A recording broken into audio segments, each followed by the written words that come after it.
दोस्तों, जिंदगी में हर कोई आगे बढ़ना चाहता है। हर कोई चाहता है कि उसे सम्मान मिले, सराहना मिले और एक पहचान मिले। हम दिन रात मेहनत करते हैं, संघर्ष करते हैं, लेकिन फिर भी कई बार ऐसा लगता है जैसे हमारी मेहनत का वो फल हमें नहीं मिल रहा जिसकी हम उम्मीद रखते हैं। ऐसे में हम दूसरों को दोष देने लगते हैं, किस्मत को कोसने लगते हैं और कभी कभी खुद से भी निराश हो जाते हैं। पर क्या आपने कभी सोचा है कि शायद हमारी सबसे बड़ी रुकावट हमारे अंदर ही छिपी है? वो कुछ आदतें जो हमें रोजाना पीछे खींच रही हैं, जिनका हमें एहसास भी नहीं होता। आज की ये कहानी सिर्फ एक व्यक्ति की नहीं है, ये हम सभी की कहानी है। वो व्यक्ति जो बुद्धिमान था, मेहनती था, लेकिन फिर भी खुद को अधूरा महसूस करता था क्योंकि उसे अपनी ही कुछ आदतों ने जकड़ रखा था। इस वीडियो में हम जानेंगे कि वो कौन सी 6 बुरी आदतें हैं जो हमारी सफलता की राह में दीवार बनकर खड़ी हो जाती हैं, और साथ ही जानेंगे कुछ ऐसी आसान लेकिन शक्तिशाली आदतें जिन्हें अपनाकर हम अपने जीवन को पूरी तरह बदल सकते हैं। तो अगर आप भी अपने जीवन में बदलाव लाना चाहते हैं, सम्मान पाना चाहते हैं और अपने भीतर छुपी असली शक्ति को जगाना चाहते हैं, तो इस कहानी को अंत तक जरूर सुनिए, क्योंकि हो सकता है कि यही कहानी आपके जीवन की दिशा बदल दे। आइए कहानी की शुरुआत करते हैं। एक बार की बात है, पहाड़ियों के बीच बसे एक गांव में एक व्यक्ति रहता था जो कि अपनी बुद्धिमता, दयालुता और कड़ी मेहनत के लिए जाना जाता था। उसमें वह नेचुरल करिश्मा था जो लोगों को उसकी ओर आकर्षित करता था। पर एक बात की कमी उसे हमेशा खलती थी कि उसे वह सम्मान नहीं मिल रहा है जिसका वह हकदार है, और इसकी वजह थी उसकी 6 आदतों का एक समूह जो उसके विकास में बाधा डाल रहे थे और उसे उसकी क्षमता तक पहुंचने से रोक रहे थे। एक दिन वह एक पहाड़ की चोटी पर गया जहां पर एक बौद्ध भिक्षु एक साधारण से कुटिया में रहा करते थे। वह बौद्ध भिक्षु उस पूरे क्षेत्र में अपनी बुद्धि और आत्मज्ञान के लिए प्रसिद्ध थे। बौद्ध भिक्षु ने जैसे ही उस व्यक्ति को अपनी तरफ आते देखा, उन्होंने एक लंबी मुस्कान के साथ उसका स्वागत किया और उसे बड़े ही प्रेम से बैठने के लिए कहा। इसके बाद व्यक्ति अपना दिल खोलकर अपने संघर्ष और मुश्किलों की कहानी बौद्ध भिक्षु को सुनाने लगा। इन्हीं संघर्षों को वह अपने जीवन की सबसे बड़ी समस्या मानता था। उसकी सारी समस्याओं का मुद्दा केवल एक था कि उसे सम्मानित महसूस नहीं होता था। बौद्ध भिक्षु उसकी सारी बातों को ध्यान से सुनते जा रहे थे और बीच बीच में अपना सिर भी हिलाते जा रहे थे।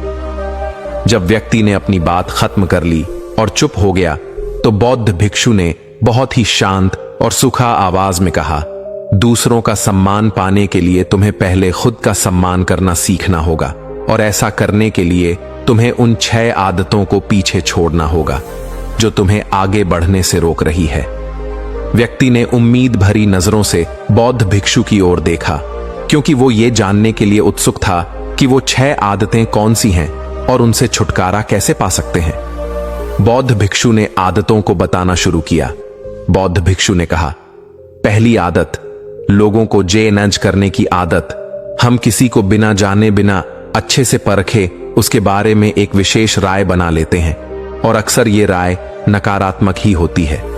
राय बनाने का मतलब है कि फिर हम उस चीज या उस इंसान को वैसा नहीं देख पाएंगे जैसा वो असल में है, क्योंकि हमारी राय इसमें हमारी बाधा बन जाती है और हम उस इंसान, वस्तु या परिस्थिति के मूल स्वभाव को समझने में विफल रह जाते हैं।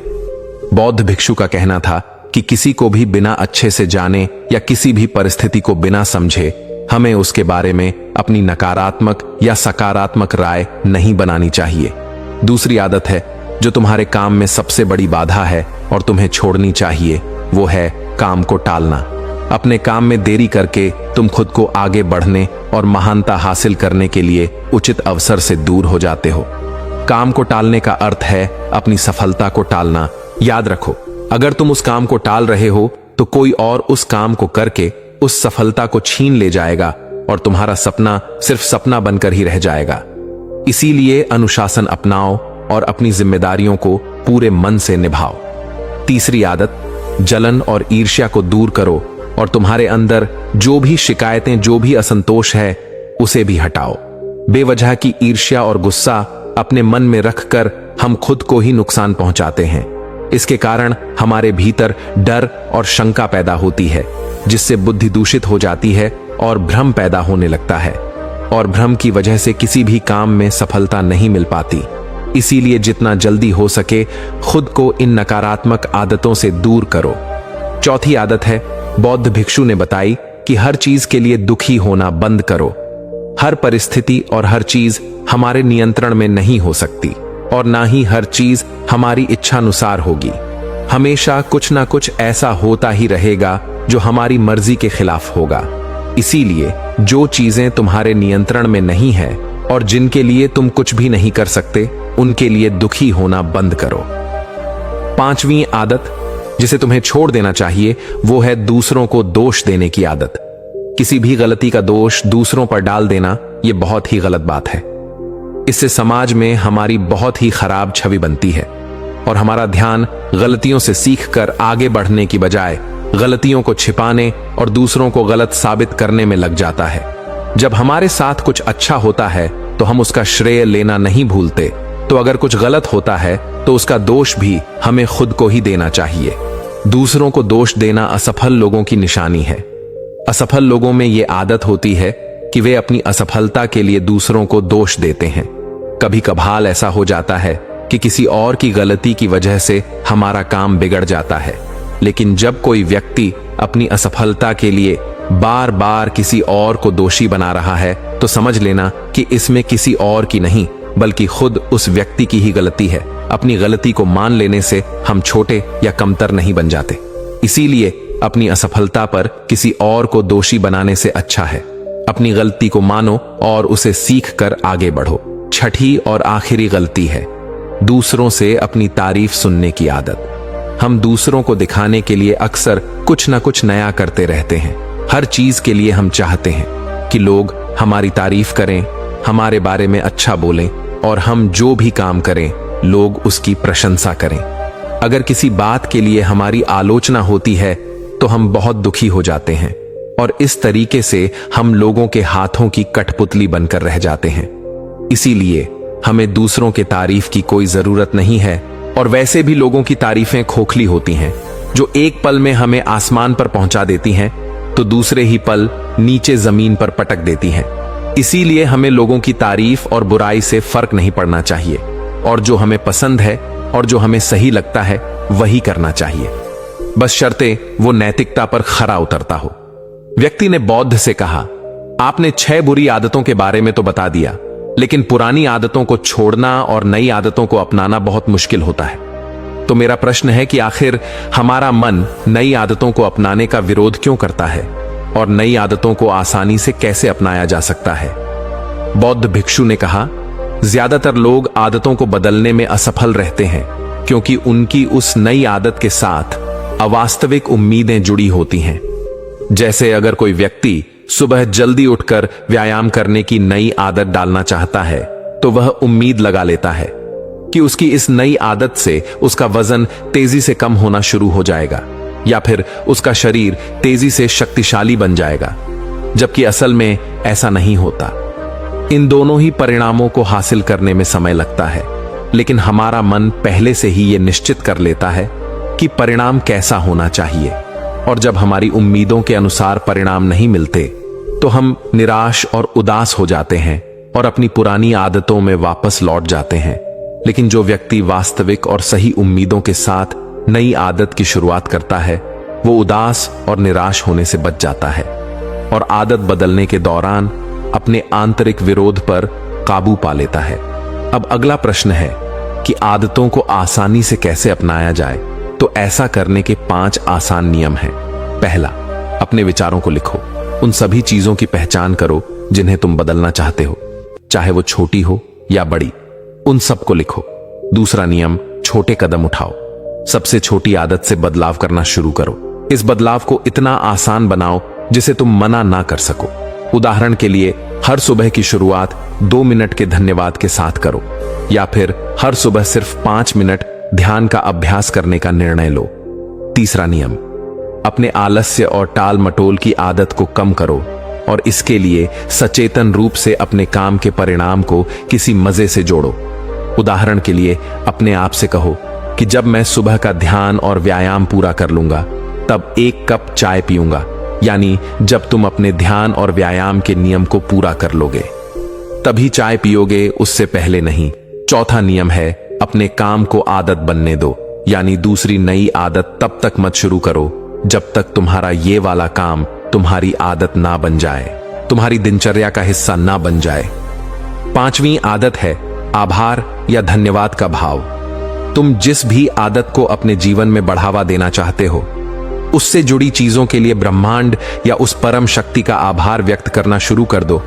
उदाहरण के लिए, अगर तुम खुश रहने की आदत विकसित करना चाहते हो तो उन तमाम अच्छी चीजों के लिए आभार व्यक्त करना शुरू कर दो जिनकी वजह से तुम्हारे जीवन में खुशियां हैं, और फिर तुम देखोगे कि वो सभी अच्छी चीजें कई गुना बढ़कर तुम्हारे पास वापस आनी शुरू हो जाएंगी। एक बात याद रखो, जो लोग निष्क्रिय और संवेदनहीन होकर बैठे रहते हैं वे गलतियां नहीं करते। गलतियां भी वही लोग करते हैं जो कुछ नया करने का प्रयास करते हैं। गलतियां करना और उनसे सीखना मानव जीवन का हिस्सा है, इसीलिए गलतियां करने से डरो मत, लेकिन एक ही गलती को बार बार दोहराना भी मूर्खता है। बौद्ध भिक्षु ने आगे कहा, अब मैं तुम्हें 10 ऐसी आसान आदतों के बारे में बताऊंगा जो एक आसान और अधिक व्यवस्थित जीवन जीने के लिए जरूरी है। जब तुम इनमें से कुछ आदतों को लागू कर लोगे तो तुम खुद को एक नियंत्रण की भावना के साथ पाओगे और पाओगे कि तुम बिना थके पहले से भी कहीं ज्यादा काम कर रहे हो। हालांकि तुम्हें इन सभी 10 आदतों को लागू करने की जरूरत नहीं है। इनमें से कुछ आदतें दूसरों की तुलना में ज्यादा लागू होंगी। यह तुम्हें तय करना है कि कौन सी आदत तुम्हारे लिए काम करेगी। पहली बात, आदतें इकट्ठी करो। तुम्हारे पास आने वाले किसी भी अच्छे विचार, काम या मौके को एक कागज पर लिखना शुरू करो। अपने साथ एक छोटी डायरी रखना शुरू करो। दूसरी आदत, जब तुम्हारे पास सारी जानकारी और सारी चीजें इकट्ठा हो जाएं, तो इसके बारे में ठीक से सोचो और फिर निर्णय लेने में ज्यादा देरी मत करो। तुरंत निर्णय लो और काम पर लग जाओ। तीसरी आदत, उन 3 शीर्ष कामों को लिखो जिन्हें तुम्हें हर दिन पूरा करना है और उन्हें हर हाल में पूरा करने का प्रयास करो। चौथी आदत, एक समय में सिर्फ एक काम पर ध्यान लगाने की आदत डालो। कभी भी एक ही समय पर एक से ज्यादा काम करने का प्रयास मत करो। 5वीं आदत, चीजों को सरल और सावधान रखो। खासकर अपनी उस सूची को जिस पर तुम अपने लक्ष्य और योजनाओं को लिखते हो, अपनी सूची को एकदम स्पष्ट, सरल और आसानी से पढ़ने लायक बनाओ। 6ठी आदत, अपने कमरे और काम करने की जगह को हमेशा साफ सुथरा और व्यवस्थित रखो। चलते फिरते या थोड़ा समय निकालकर अपने आसपास की चीजों को व्यवस्थित करने की आदत डालो। 7वीं आदत, साप्ताहिक लक्ष्य निर्धारित करना और उसे बार बार जांचना कि वो पूरी तरह से सही है, और अगर कुछ बदलाव करने हैं तो तुम वो ही कर सकते हो। 8वीं आदत, आदतों को आसान बनाओ। केवल जरूरी चीजों पर ध्यान केंद्रित करो और बाकी चीजों को छोड़ दो। 9वीं आदत, सुबह और शाम की वो सुसंगत दिनचर्या जिसका तुम आनंद लेते हो, उसे बनाए रखो, क्योंकि यह तुम्हें अंदर से खुश और तरोताजा बनाए रखेगी। 10वीं आदत, तुम्हें जिस चीज में पैशन है उस तरह की आदतें खोजो। अपना जीवन उन चीजों के लिए समर्पित करो जिनके लिए तुम एक पैशन रखते हो। फालतू की चीजों और कामों के लिए अपनी ऊर्जा और समय बर्बाद मत करो। तो ये थी वो सभी आदतें जो तुम्हारे जीवन को बदल कर रख सकती है। लेकिन इन सभी आदतों को एक साथ अपनाने की गलती मत करना। जब एक आदत तुम्हारी दिनचर्या का हिस्सा बन जाए तब दूसरी की तरफ कदम बढ़ाना। इतना कहने के बाद बौद्ध ने अपनी बात समाप्त की और व्यक्ति ने भी बौद्ध भिक्षु का धन्यवाद किया और अपने घर वापस आकर बौद्ध भिक्षु की बताई बातों का पालन करने लगा। दोस्तों, उम्मीद है कि आपको यह वीडियो पसंद आई होगी और वीडियो में यहां तक बने रहने के लिए आप सबका बहुत बहुत धन्यवाद।